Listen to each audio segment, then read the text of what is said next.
Di sini ada soal diberikan permukaan S di R pangkat 3 yang didefinisikan secara implisit oleh F, L, C, Z sama dengan E pangkat Z ditambah Z dikurang X, Y sama dengan 0. Diketahui bahwa titik S, Y, Z itu sama dengan 1,1,0 berada pada permukaan S. Pertanyaan yang pertama, tunjukkan bahwa di sekitar titik 1,1,0 persamaan di atas mendefinisikan Z sebagai fungsi Z, X, Y. Lalu gunakan turunan parsial implisit untuk mencari nilai dz dx 11 dan dz dy 11. Maka penyelesaian pertama di sini kita harus membuktikan apakah z ini bisa dinyatakan sebagai fungsi z x, y. Maka di sini kita mencari nilai df dz-nya. Nah, hasil yang kita dapatkan yaitu E pangkat Z ditambah 1. Lalu kita evaluasi pada titik 1,1,0, maka hasil df dz-nya itu sama dengan 2. Karena hasil df dan dz-nya itu tidak sama dengan 0, nilai Z dapat dinyatakan sebagai fungsi Z, X, Y. Lalu selanjutnya kita mencari nilai dz dx. Nilai dz dx ini kita mencarinya menggunakan aturan turunan parsial implisit. Nah, di sini kita jabarkan dz dx ini sama dengan minus df dx dibagi dengan df dz. Nah, untuk nilai df dz di sini, ini sudah diketahui nilainya yaitu 2 yang ini. Lalu, untuk nilai df dx-nya itu kita cari, kita dapatkan nilainya yaitu min y. Lalu kita evaluasi terhadap titik, maka kita dapatkan nilai df dx-nya itu minus 1. Maka hasil dari dz dx itu kita substitusikan ke persamaan, maka sama dengan minus 1 dibagi 2. Hasilnya yaitu setengah. Begitu juga untuk nilai dz dy.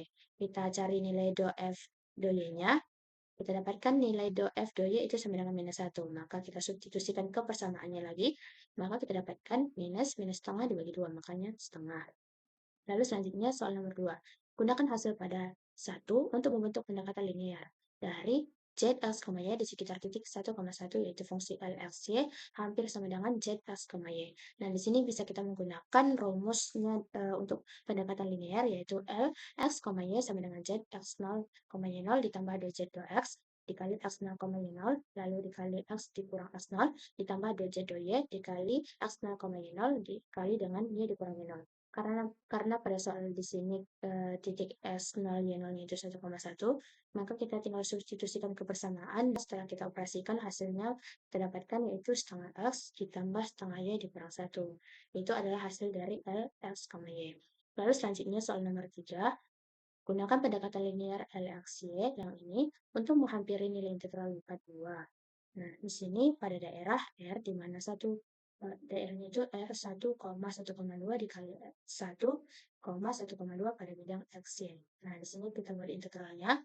Nah, tadi kan sudah disebutkan bahwa Z, X, Y itu dia sama dengan dengan L, X, Y. Maka di sini kita ubah menjadi L, X, Y, lalu kita substitusikan nilai LX-nya, maka kita dapatkan persamaan seperti ini.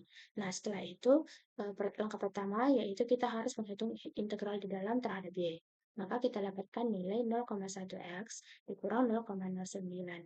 Nah, setelah itu kita masukkan lagi ke persamaan integral. Nah, maka kita dapatkan persamaannya lagi seperti ini, integral 1 sampai 1,2 untuk 0,1x dikurang 0,09. Setelah kita cari lagi, maka kita mendapatkan hasil akhirnya yaitu 0,004. Dan selanjutnya untuk soal nomor 4, berdasarkan bentuk L, X, Y dan nilai aproksimasi I jelaskan A. Apakah Z, X, Y cenderung bernilai positif atau bernilai negatif di dalam daerah R. Nah, penyelesaiannya pertama itu kita substitusikan nilai L terhadap titik batas bawah.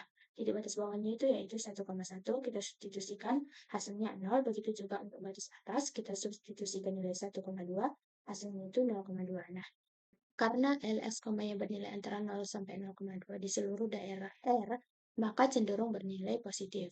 Nah, untuk soal B, apa makna dari tanda integral I terhadap posisi permukaan S relatif terhadap bidang Z sama dengan 0 di atas R?